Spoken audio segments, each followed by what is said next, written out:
Ano kaya ang mangyayari kung makita natin na maglaban-laban ang Ultra Instinct ni Goku, Ultra Ego ni Vegeta, Beast Form ni Gohan, at ang Berserker Form ni Broly? Sa tingin nyo guys, sino nga ba ang mananalo sa apat na ito? At sino nga ba talaga ang nakakalamang? Ang lahat nga ng mga katanungan na ito ay sasagutin ng Dragon Ball, The Pride of the Beast. Hello guys, Ugok Anime PH nga pala. Ngayon nga ay pag-uusapan na natin ang Dragon Ball, The Pride of the Beast, Part 1.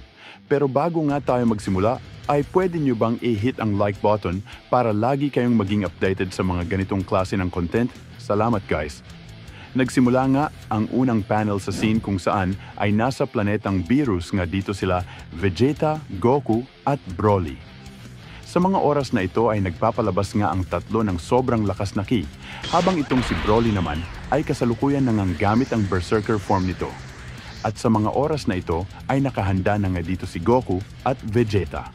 Salita nga dito si Vegeta at sinabi nito na si Bulma nga daw ay tatawag mamaya para sa isang emergency, kaya ngayon nga daw ay wala siyang interest na lumaban sa isang halimaw na hindi nga daw maalam mag-isip bago ito makipaglaban.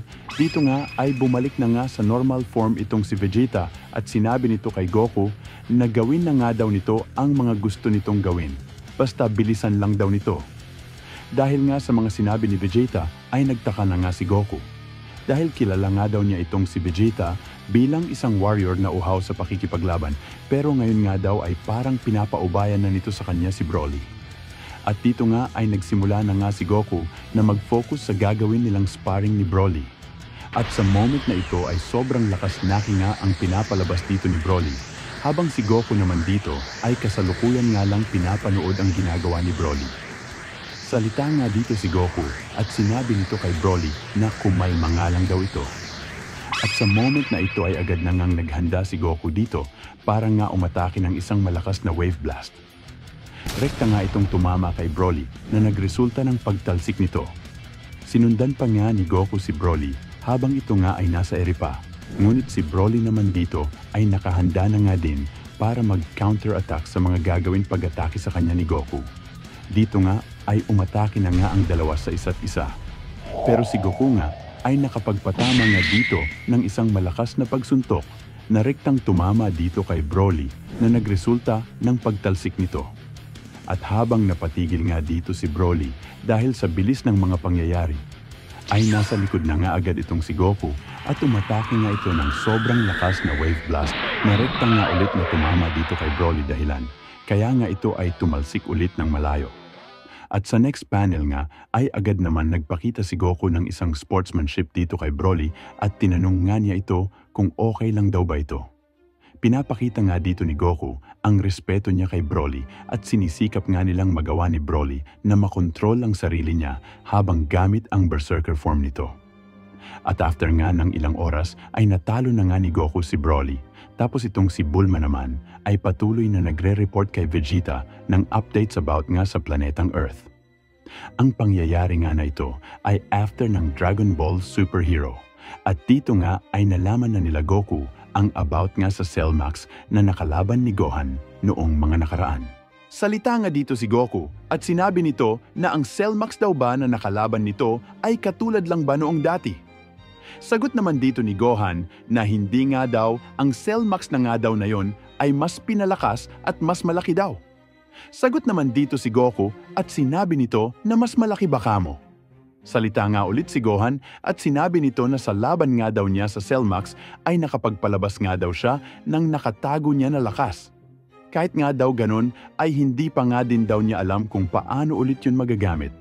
Pero gusto nga daw niyang magamit ulit yun for the second time. Sagot naman dito si Goku at sinabi nito na, ganun ba? Tara maglaban tayo.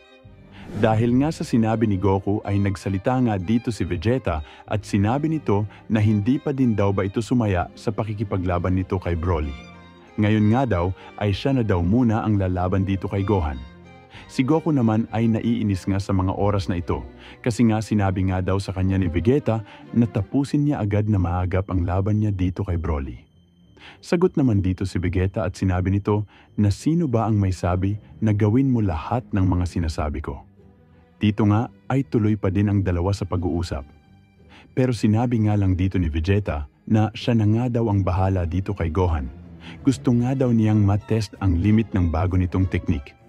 At sa mga oras na ito ay si Vegeta nga ang lalaban dito kay Gohan. Matapang ngang sinabi dito ni Vegeta na ipakita na nga daw nito ang kaya nitong gawin na agad namang sinanayunan dito ni Gohan. Ang dalawa nga dito ay naghanda na agad para sa gagawin nilang laban. Si Vegeta nga ay nag-Super Saiyan na dito at sinabi nito na ito na lang daw ang gagamitin niyang transformation laban kay Gohan. At dagdag pang sabi nito na, sa tingin mo kaya mo akong matalo nang wala kang training.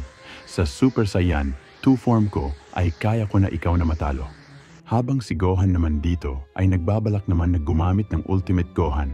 At nang magsasalita pa nga dito si Gohan ay mabilis na ngang sumugod dito si Vegeta na talagang kinagulat nga dito ni Gohan.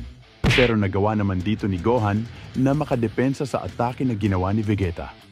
At sa mga oras na ito ay mabilis namang dumistansya itong si Vegeta dito kay Gohan.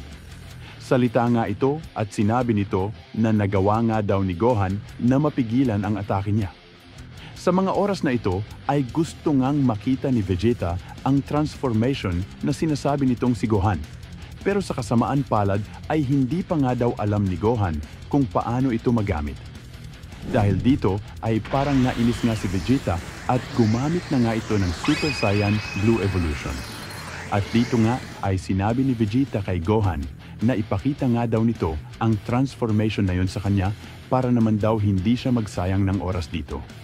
Salita naman dito si Goku at sinabi nito kay Vegeta na medyo overacting nga daw ang ginagawa nito kasi gagamitin daw nito ang Super Saiyan Blue Evolution nito kay Gohan. Parang sobra na naman daw yon.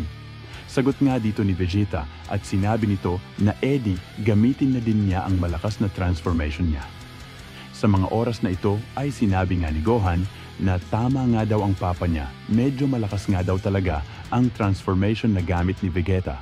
Pero sa nakikita ko ay parang walang tiwala sa aking abilidad itong si Papa. Salita naman dito si Vegeta at sinabi nito kay Goku na ito na nga daw ang tamang oras para lumaban ng totoo. Tingin nitong si Gohan na makakapantay siya sa lakas na meron tayo. Tayo ay nag-training ng ilang taon at dumaan sa matinding laban. Bagay na kialam ka Goku ay tatapusin ko ang buhay nitong si Gohan. Dagdag pang sabi dito ni Vegeta kay Gohan na kung naaalala nga daw nito yung dating niyang ginawa sa planetang Earth noong mga oras na nag-release siya ng sobrang lakas na wave blast. Ngayon nga daw ay gagawin niya ulit yun. At dito nga ay nagpalabas na nga itong si Vegeta ng isang malakas na Big Bang Wave na rektang nga niya ipapang-atake dito kay Gohan. Si Goku nga dito ay natatakot nga sa mga nangyayari kasi alam nga daw niya kung paano magalit ang anak niyang si Gohan, kaya mas mabuti nga daw na siya ay tumahimik na lang. Si Gohan nga dito ay nagpalabas na nga ng sobrang lakas na ki at naghanda na nga ito para pigilan ang gagawin na pag-atake ni Vegeta. Nirelease na nga dito ni Vegeta ang Big Bang na atake nito habang si Gohan naman ay sinubukan na pigilan ang atake na nirelease ni Vegeta. Pero nakita nga dito ni Vegeta na hindi nga kayang mapigilan ni Gohan ang atake niya. Kaya nga sinabi nito na hindi nga daw magagawang maprotektahan ni Gohan ang planetang Earth at ang mga minamahal nito sa mga kalaban. Dito nga ay inatake pa ulit ni Vegeta si Gohan dahilan kaya nga tuluyan nang nag-collapse itong si Gohan. Pero sa moment na ito, habang papatama na ningi kay Gohan ang Big Bang Wave ni Vegeta, ay dito na nga dahan-dahan nagising itong si Gohan at sinabi nga ni Gohan na tama nga daw itong si Vegeta, napakamangmang nga daw niya about sa kanyang kapangyarihan at sa tuwing may nagagawa ako ay kailangan ko pa ng isang tao para ayusin ang gulo na nagawa ko. At dito nga ay naalala ni Gohan ang mga tao na lagi na lang tumutulong sa kanya na si Piccolo at ang kanyang papa na si Goku. At naalala nga din ni Gohan ang mga pangyayari nung mga oras na dumating itong si Frieza sa planetang Earth kung wala nga daw sila Vegeta. At ang papa niya ay sigurado nga daw na matagal na nga daw silang wala. Hindi nga daw niya ma-imagine ang mundo niya nang walang precious assets at family. At dahil nga sa sobrang emotional dito ni Gohan ay na-unlock na nga nito ang kanyang Beast Gohan form. At sobrang lakas na kinanga ang pinapalabas dito ni Gohan na talagang nagpagulat dito kay Vegeta. Sa moment na ito ay nagawa na nga ni Gohan na maipakita o ma-unlock ang Beast transformation niya. Nagsimula nga ang unang panel sa scene kung saan ay nagamit na nga ulit ni Gohan ang pinakamalakas na form niya na Beast Gohan. Habang si Vegeta naman dito ay napamanghanga sa lakas na meron si Gohan.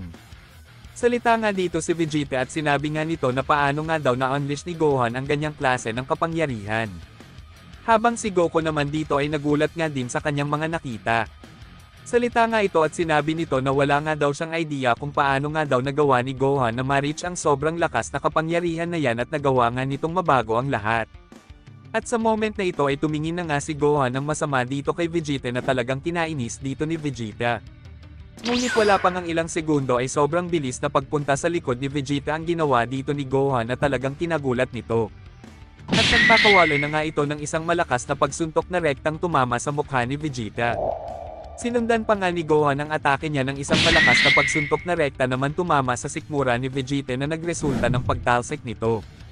At habang nasa ere nga dito si Vegeta ay nagsalita nga ito at sinabi nito na sa tingin mo ba hindi ko kayang sumabay sa bilis na meron ka, ngunit sa moment na ito ay sobrang bilis na pagsugod pa nga ang ginawa ni Gohan na talagang nagpagulat kay Vegeta. Mabilis nga lang kinapitin ni Gohan ang mukha dito ni Vegeta at ito nga ay kanyang inuntok sa lupa na nagresulta ng malakas na pagsabog. Ngunit habang kasalukuyan ng kapit ni Gohan ang mukha dito ni Vegeta, si Vegeta nga ay tumawa lang sa ginawa sa kanya ni Gohan. Si Vegeta nga dito ay dahan-dahan nang nagpalabas ng ki at wala pang ilang segundo ay sobrang lakas na ki na nga ang pinalabas dito ni Vegeta na talagang nagpagulat kay Gohan. Nararamdaman na nga ni Gohan na hindi nga normal ang ki na meron si Vegeta sa ngayon. Si Vegeta nga ay patuloy pa nga rin sa pagpapalabas ng sobrang lakas na ki at ating makikita na gagamitin na nga nito ang kanyang bagong teknik na Ultra Ego. Ramdam nga sa buong mundo ang ginagawa ni Vegeta na pagpapalabas ng sobrang lakas na ki. At wala pang ang ilang segundo ay ating makikita si Vegeta na kasalukuyang nanganggamit ang Ultra Ego teknik nito. Si Gohan naman ay gulat na gulat nga sa mga nakikita niya at sinabi nga nito na nararamdaman nga daw niya ang Divine Ki na nagmumula dito kay Vegeta. Sa moment na ito ay kinuha na nga ni Vegeta ang earrings ng isang God of Destruction at sinabi nito kay Gohan na alam kung nararamdaman mo din ang Divine Ki na dumadaloy sa katawan ko, alam mo ba kung anong klaseng ki ang lumalabas sa katawan ko? Ito nga pala ang kapangyarihan ng isang God of Destruction. Sa moment na ito ay isinuot na ni Vegeta ang earrings niya at sinabi nito na ang earrings nga daw na ito ay ang sumisimbolo na may kakayahan na nga daw siyang magamit ang lakas ng isang God of Destruction, ang teknik nga daw na ito ay itinuro sa kanya ni Lord Beerus. At dagdag pang sabi dito ni Vegeta na kahit nga daw siya ay nararamdaman daw niya ang ki na meron siya. At sa kabilang banda naman ay atin makikita dito si Beerus na kasalukuyang nagbahing at sinabi nga nito na parang pinag-uusapan nga daw siya ng sino man. Balik nga ulit ang scene dito kay Vegeta, salita nga ito at sinabi nito na kay Gohan na ngayon nga ay magsimula na ulit sila, nagiging exciting na nga daw ang laban nila. At wala pang ang ilang segundo ay sobrang bilis na pagsugod na nga ang ginawa dito ni Gohan at nagpakawala na nga ito ng isang malakas na pagsipa pero madali nga lang itong nasalag ni Vegeta. Agad na nga nag-charge dito si Vegeta ng isang Wave Blast, pero si Gohan nga ay nag-charge nga din ng Wave Blast at nagsabayan na nga dito ang dalawa na nagresulta ng sobrang lakas na pagsabog. After nga ng malakas na pagsabog ay agad na ngang dumistansya dito si Gohan. Ngunit mabilis nga lang siyang hinabol dito ni Vegeta, nakita nga ni Gohan na kasalukuyan nga siyang hinahabol dito ni Vegeta kaya agad na nga siya ditong bumalik at umatake ng isang malakas na pagsuntok na rektang tumama sa mukha ni Vegeta. Pero si Vegeta nga dito ay nagawang mainda ang atake ni Gohan at nakapag-counter nga ito ng isang malakas na pagsuntok na rektang tumama sa mukha ni Gohan. Nag-counter na din dito si Gohan ng isang malakas na pagsipa na rektang ang tumama kay Vegeta ngunit tinuwanan nga lang ni Vegeta ang atake na ginawa dito ni Gohan. Ang dalawa nga dito ay nagpatuloy lang sa pagpapalitan ng mabibilis na pag-atake. Habang si Goku naman dito ay talagang namanghanga sa lakas na meron itong si Gohan kasi nga nagagawa nga daw nitong makasabay sa lakas na meron ng Ultra Ego ni Vegeta. Balik nga ang scene dito kay Gohan at Vegeta kung saan ay patuloy nga ang dalawa sa pagpapalitan ng malakas na pag-atake. At sa moment na ito ay parehas nga nilang tinamaan ang mukha ng isa't isa. Salita nga dito si Gohan at sinabi nito na sobrang lakas na nga daw ngayon ni Vegeta. Hindi nga daw niya alam kung paano ito nagawa ni Vegeta, yung huling laban nga daw nito kay Moro ay Super Saiyan Evolution nga lang daw ang kaya nitong magamit. Si Vegeta naman ay nagsalita nga din dito at sinabi nito na incredible nga daw ang lakas na meron si Gohan at ito nga daw ang masasabi niyang laban ng dalawang malakas na Saiyan. Sa moment na ito ay agad nang naghanda si Gohan ng isang malakas na pag-atake, ito nga yung Kamehameha Wave Technique at rekta nga niya itong nililis na rektang tatama dito kay Vegeta. Pero nang tatama na nga kay Vegeta ang sobrang lakas na pag-atake ni Gohan ay gumamit nga ito ng instant teleportation papunta sa lokasyon ni Gohan dahilan kaya nga naiwasan niya ang atake na ginawa ni Gohan. Sa ginawa nga ni Vegeta ay nagulat nga dito si Gohan. Salita nga dito si Vegeta at sinabi nito kay Gohan, sa tingin mo magagawa mo akong matalo dahil lang sa atake na yan. At isang malakas na pagsuntok na nga ang ginawa dito ni Vegeta na rektang tumama sa mukha ni Gohan dahilan ng pagtalsik nito, at habang nasa ere pa nga dito si Gohan ay sinundan na nga agad ni Vegeta ang atake niya ng isa namang malakas na pagsuntok mula sa likod ni Gohan dahilan kaya nga tumalsik ulit ito ng malayo. Nagawa naman ni Gohan na makarecover sa mga oras na ito at sumugod na nga ulit ito kay Vegeta at sinabi nito na huwag niya daw siyang maliitin nito. Pero si Vegeta nga sa mga oras na ito ay naghanda na pala ng isang malakas na wave blast na rektang tatama kay Gohan. Mabilis naman nakita ni Gohan ang atake na tatama sa kanya kaya madali nga lang niyang na-deflect ang atake papunta kay Vegeta na talagang nagpagulat nga dito. Ang atake nga nito ay nagresulta ng malakas na pagsabog. After nga ng malakas na pagsabog ay salita nga dito si Vegeta at sinabi nito na hindi nga daw siya makapaniwala na aabot sa ganitong sitwasyon ang laban nila ni Gohan. Habang nakatayo nga dito si Vegeta ay bigla na nga lang dito nakapunta sa itaas niya si Gohan at naghahanda na nga ito ng isang malakas na pag-atake na tinawag niyang Special Beam Cannon. Rekta na nga itong nirelease ni Gohan kay Vegeta. Habang papatama na nga kay Vegeta ang atake ni Gohan ay naiisip nga nito na kailangan nga daw niyang makontrol ang pagtama sa kanya ng atake na ito dahil maari nga daw na ito na ang tumapos sa kanya. At nang tumama na sa kanya ang atake ni Gohan ay agad na nga niya itong ni-deflect papataas dahilan kaya nga hindi siya rektang tinamaan nito. May napansin nga si Gohan dito kay Vegeta, kanina nga daw ay hindi naman daw ito ganon kalakas pero habang tumatagal nga daw ang laban, ang king nga daw nito ay patuloy lang sa pagtaas, mas lalo nga daw itong lumalakas nang sinubukan nitong i-deflect ang malakas niyang pag-atake. Habang si Vegeta nga dito ay mabilis na naman sumugod kay Gohan at bakas nga sa mukha nito ang pagkasabik nito sa laban nila. Salita nga ulit si Gohan at sinabi nito kailangan na nga daw niyang tapusin ng mabilis ang laban na ito.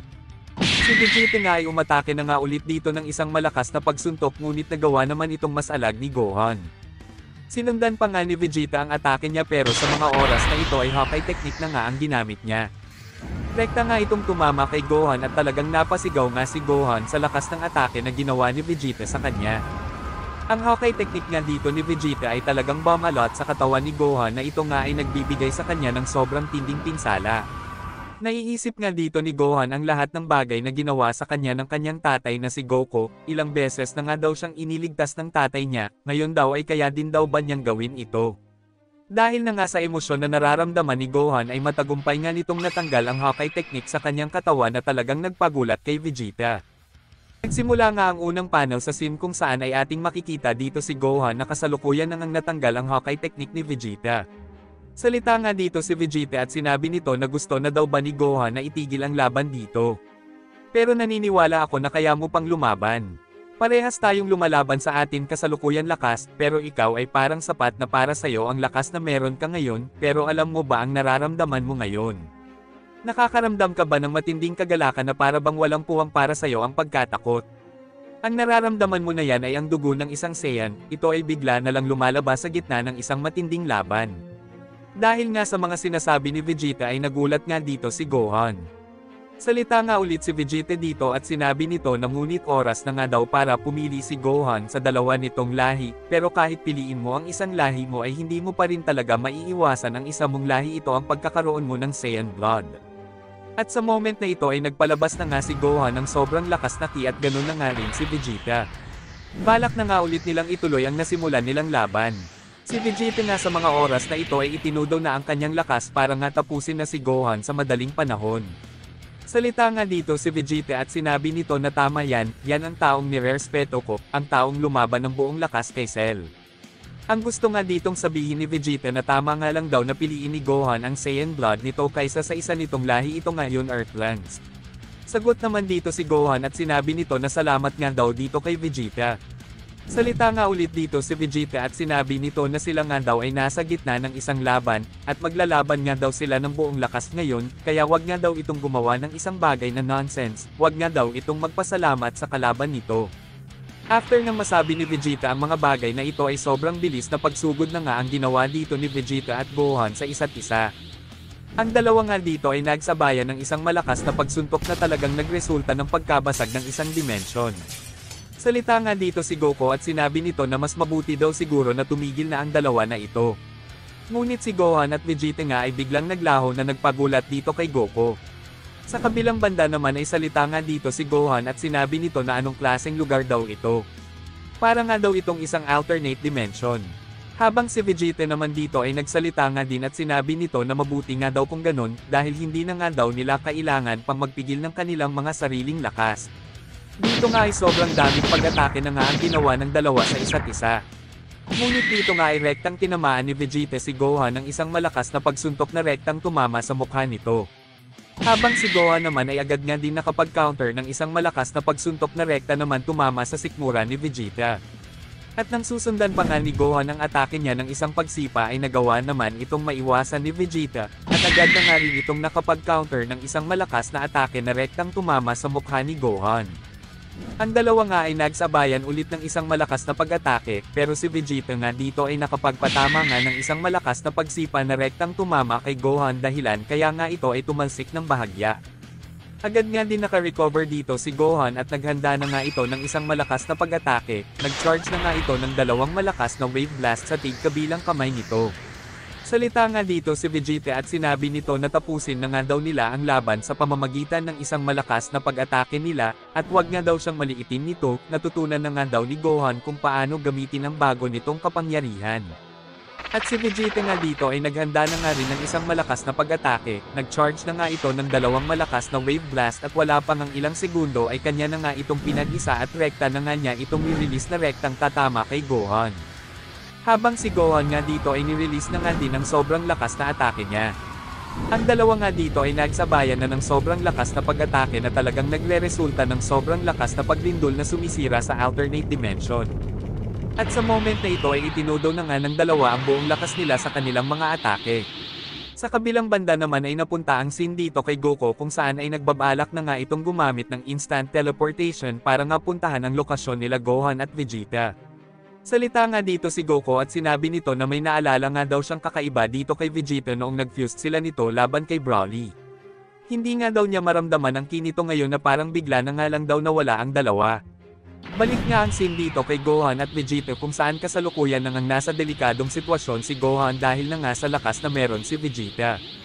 Pero habang nangyayari nga ito ay nagsalita nga dito si Gohan at sinabi nito na hindi nga daw ito pwede, hindi nga daw siya pwedeng matalo dito. At wala pang ang ilang segundo ay nagpalabas na nga ulit si Gohan ng sobrang lakas na kiyat ang atake nga ng dalawa dito ay nagresulta na nga ng sobrang lakas na pagsabog. Balik nga ulit ang scene dito kay Goku kung saan ay kasalukuyan nga itong nagsasalita at sinabi nito na kailan daw kaya babalik ang dalawa na yun dito sa planetang Earth. Maari daw kasi itong magresulta ng matinding problema, pero wala na nga daw siyang pakialam doon, pinagluto kaya ako ni Chi-Chi ng pagkain. Ngunit wala pang ang ilan segundo ay bigla na nga lang nakaramdam si Goku ng isang malakas na pagsabog mula sa likod niya at nakita na nga niya dito si Gohan at Vegeta na kasalukuyan nang ang nasa base form nila. Salita nga dito si Vegeta at sinabi nito na dahan-dahan nga daw niyang nakalculate ng mas maayos kung gaano nga daw karami na pinsala ang pwedeng niyang matanggap para nga daw maabot ang limitasyon ng kanyang Ultra Ego form. Dito nga ay dahan-dahan ngang tumatayo si Vegeta at sinabi pa nito na hindi nga daw niya inaasahan na kayang makasabay ni Gohan sa kanyang lakas, hindi na nga daw niya kaya pang tumayo at wala na nga rin daw siyang lakas para lumaban pa. Ngunit nagulat nga dito si Vegeta na makita niya itong si Gohan na kasalukuyan pa nga rin nakatayo at naghanda pa nga ito ng isang malakas na pag-atake. Salita nga dito si Vegeta at sinabi nito na wala nga daw malay si Gohan pero nagagawa pa nga rin daw ng katawan nito na magawa ang kagustuhan nito. Hindi na nga daw niya kaya pang umatake at ubos na nga rin daw ang lakas niya, paano nga daw nagawa ni Gohan na mamanage na makapagpalabas ng ganyang klase ng ki sa mga sitwasyon na ito. Dahil na nga sa nararamdaman ni Vegeta na pagkadismaya sa kanyang sarili ay sinigawan na nga nito si Gohan at sinabi nito na sige nga lang daw. Atakehin na nga daw siya nito ng buong lakas nito, at wala pang ang ilang minuto ay nirelease na nga ni Gohan ang malakas na pag-atake niya na rektang tataman dito kay Vegeta. At nang handa na nga si Vegeta na tanggapin ang atake ni Gohan ay bigla na nga lang ni-deflect ni Goku ang atake ni Gohan gamit ang Super Saiyan 3. Salita nga dito si Goku at sinabi nito na masyado na nga daw delikado ang ginagawa ng dalawa na ito, para nga daw gusto na ng dalawa na ito na tapusin ang buhay ng isa't isa. Kung magpapatuloy pa nga daw ang dalawa na ito ay tuluyan na nga daw masisira ang planetang Earth. Sa moment na ito ay bumalik na nga si Goku sa base form nito at tinanong nga nito si Vegeta kung ayos lang daw ba ito.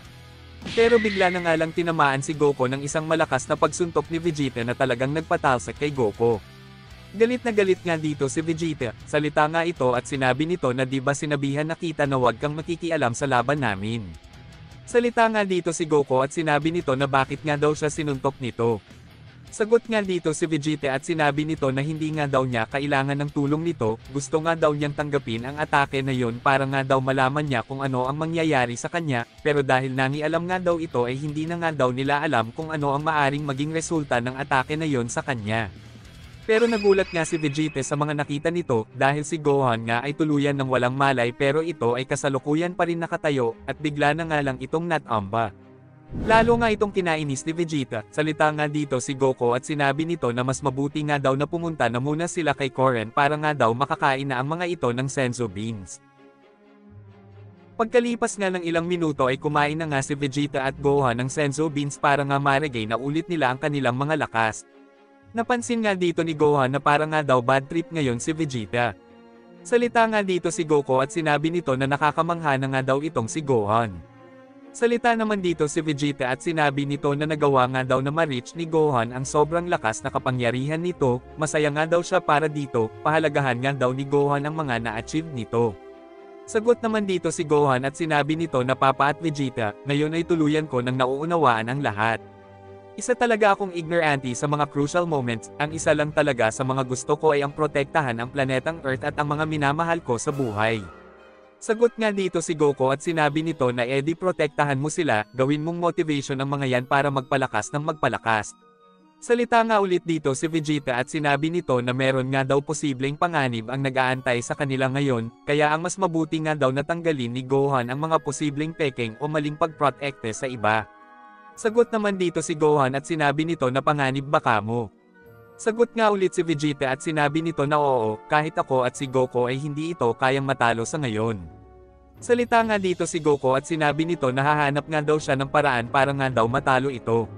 Sagot nga ulit si Gohan at sinabi nito na naiintindihan ko na. Salita naman dito si Vegeta at sinabi nito na Gohan, lagi mo lang tatandaan ang dugo ng isang Saiyan na dumadaloy sa katawan mo sa tuwing nasa gitna ka ng isang matinding laban, ang Saiyan blood ay dumadaloy sa katawan mo kaya mas mabuti na maging isa kang totoong warrior. Isang pagsasanay na nag-iwan ng malalim na marka sa puso ng mga mandirigma, na nagtulak sa kanila na maging mas malakas at protektahan ang mundong kanilang minamahal. At dito na nga natapos ang Dragon Ball The Pride of the Beast. Isang malaking credit sa creator ng manga na ito. Nasa description lang ng video natin guys ang social media niya. Hanggang dito na nga lang ito guys. See you again in the next video, salamat.